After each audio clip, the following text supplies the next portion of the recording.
Dog, I hope you know, you letting that kid go, everything up. At least we could finally get the fuck out of here. And maybe, just maybe, I can make it home for my son's birthday. Man, you selfish ass. That's why Loco whooped your ass. No! You shot my sister. Fuck your sister. I did more for you than she ever did. I can't get the words right. No, look, that ain't gonna help you, and you can't mix that with your meds. This right here, this right here, shit here, this called death. See, let's get out of here. This ain't the way family treats each other. Shut the f up!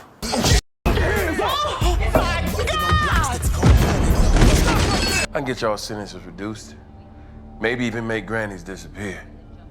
You gotta help me out. You got a pen?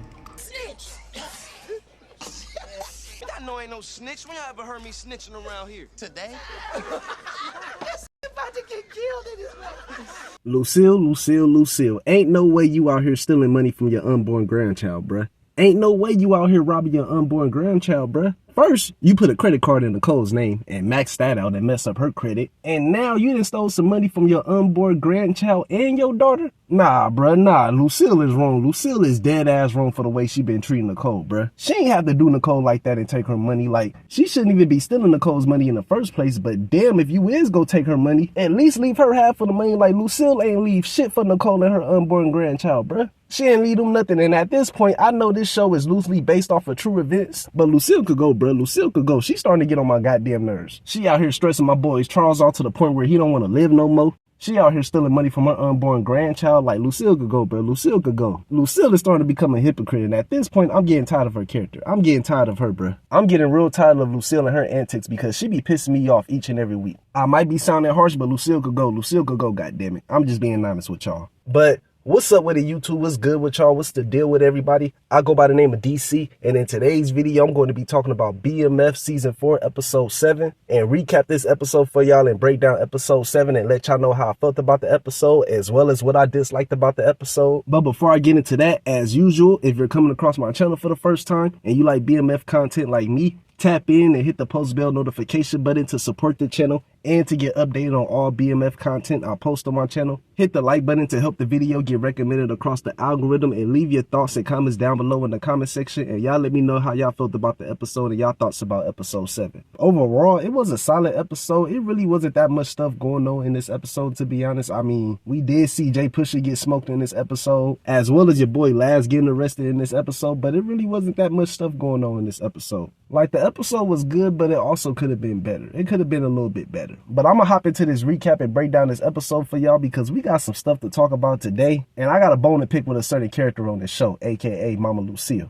I gotta start the recap off with talking about her first, because how you a pastor and you out here stealing from your own daughter? Like, Lucille been talking all this high and mighty shit all season long, trying to put other people down for their mistakes and fuck ups, just for her to be out here stealing her daughter's money. Because in this episode, Nicole decided to throw a baby shower to celebrate her having a baby. And while LaWanda was at Terry's house, Terry gave LaWanda 3 bands to give to Nicole at her baby shower as a gift. And when Lucille was cleaning up the mess from the baby shower the next following day, Lucille found the money that Terry left for Nicole and decided to keep the money for herself. Like, ain't no way Lucille out here stealing money from her unborn grandchild, bruh. Ain't no way she doing this. Like, I don't understand why Terry just didn't give Nicole the money. Like, I don't understand why he had LaWanda give Nicole that money. When he could have just gave the money to Nicole himself. Like, I don't understand why Terry had LaWanda give Nicole that money, knowing good and goddamn well it's a possibility that that money might not get to Nicole's hands. Nicole did not get that money. Mama Lucille got it instead. And Nicole was unaware of this money that Terry left for her until Terry mentioned it to Nicole at the end of the episode, when both Terry and Nicole, as well as Marquisha, was at Meech's house in this episode. And Terry let it be known to Nicole in this episode that he left some money for her when Nicole came out to Atlanta in this episode to help out Terry with his gambling problems. But as far as this money situation between Nicole and Lucille, I am expecting Nicole to find out about Lucille taking her money in episode 8,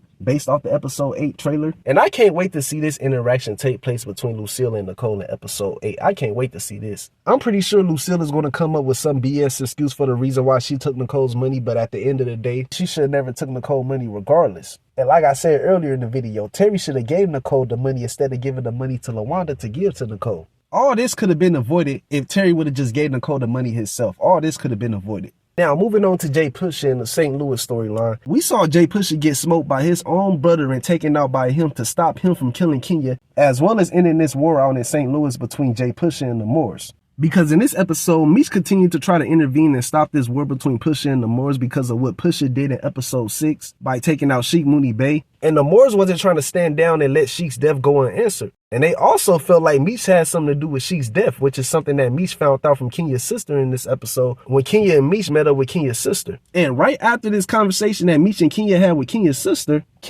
got shot by Jay Pusha in this episode after Jay Pusha and his crew attacked one of the Moors' food facilities, assuming that they had drugs in the building. And with Kenya learning about Jay Pusha shooting her sister, Kenya told Meech she was going to take out Pusha for shooting her sister. So Kenya went to Pusha's house to confront him about him shooting her sister, and Pusha told Kenya straight up her sister shouldn't have been at the wrong place at the wrong time. He like, look, bruh, it ain't my fault she got shot. Like, she shouldn't have been at the wrong place at the wrong time. Y'all women always sticking y'all nose in somebody else's business. Like, it ain't my fault she got shot. And then he started to apologize to Kenya for being a grimy nigga and all this stuff. And I don't know why, but Kenya decided to let her guard down, thinking that Jay Pusha wasn't gonna do nothing about her showing up at his house with a goddamn gun. The moment she let her guard down and lower her gun from Jay Pusha snatched up Kenya and took the gun out her hand, which led to Meech coming in and having a face-off with Jay Pusha. And as Jay Pusha was about to take out both Meech and Kenya, Jay Pusha's brother Carter shot him in the back of the head and blew his brains out. And honestly, I wasn't surprised that Jay Pusha's brother Carter took out Jay Pusha. Like, respectfully, we haven't seen Meech catch a body on this show. We haven't seen him catch a body at all. And I was not expecting him to take out Jay Pusha. Like, I had a feeling Jay Pusha was going to get taken out, but I ain't know by who.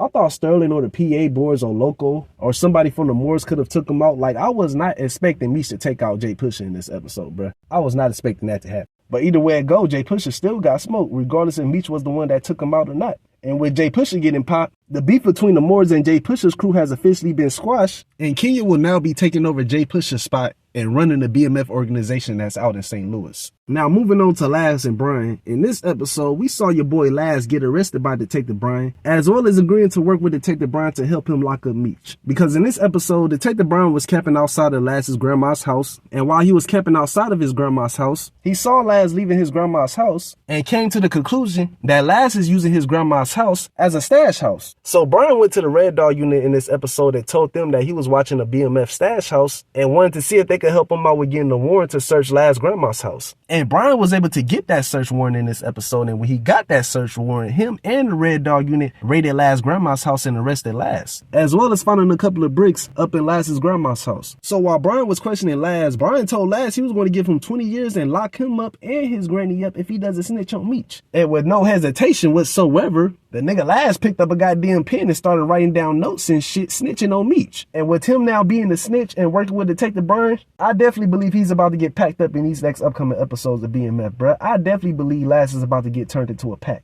I definitely believe he about to get smoked. There's no way he's making it out of season 4 alive. I don't think Meech and Terry go do it. I don't see them taking them out, but that doesn't mean somebody else can't take them out. Terry and Meech could get somebody else to take out Laz. Either or, but I'm definitely expecting Laz to be exposed in episode 8. I do believe Meech and Terry is going to find out about Laz being a snitch. If they don't find out in episode 8, it's going to happen in 9 or 10. We only got 3 episodes left. Eventually, it's going to come out. Meech and Terry is going to find out about Laz working with Detective Bryant, and when that does happen, I'm expecting him to get taken out. I definitely believe your boy Laz is going to get taken out in these next upcoming episodes of BMF. I don't see him making it out of season 4 alive now, especially with him working with Detective Bryant and working with him to lock up Meech. Now, moving on to Pertie. In this episode, we saw Pertie go through an internal struggle in this episode, which led her to almost dying in this episode after she OD'd. Because Pertie has been having a hard time coming up with new music to write with ever since she got shot. And she revealed this to Tina in this episode when her and Tina was at Meech's house. And while they was at Meech's house, for some odd reason, Pertie thought it would be a good idea to pull some coke out of her pocket and try to play with her nose in front of Tina, like Tina wasn't going to say nothing about that. Like, I don't know what the hell Pertie was thinking by taking this goddamn coke out of her pocket and trying to play with her nose in front of Tina like she wasn't going to say nothing about it.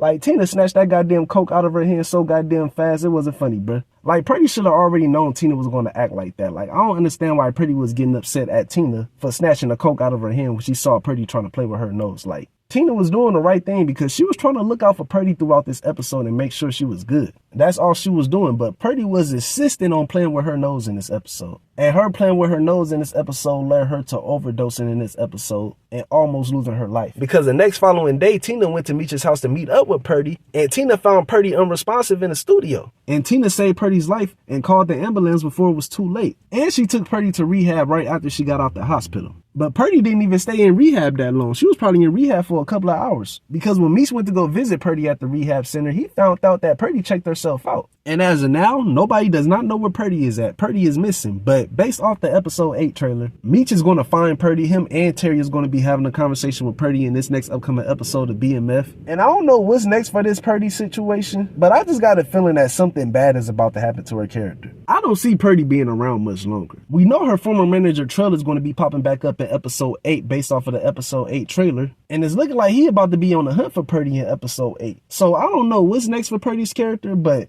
I just got that weird feeling that Pertie is not going to make it out of season 4 alive. Y'all can let me know down below in the comment section if you feel like Pertie is going to survive or not, but I just got that weird feeling that Pertie is not about to make it out of season 4 alive. But until then, we just going to have to wait and see how that plays out, as well as how things are going to play out for the rest of the storylines in these next upcoming episodes of BMF. We only got 3 episodes left and season 4 is over with. With season 4 getting close to reaching the end, I'm pretty sure we're about to see a lot of stuff take place in these next upcoming episodes of BMF. I believe we're about to see a couple of characters get dropped off. I believe we're about to see a lot of twists and turns take place. Like, I believe these next upcoming episodes of BMF is about to be lit. I believe episode 8, 9, and 10 is about to be off the hook. I believe these last 3 episodes of season 4 is about to be lit. But if you made it to the end of this video and you like the video that I uploaded and created, hit that like button to help this video get recommended across the algorithm. Tap in and hit the post bell notification button to support the channel and to get updated on all BMF content I post on my channel. And leave your comments and theories down below in the comment section.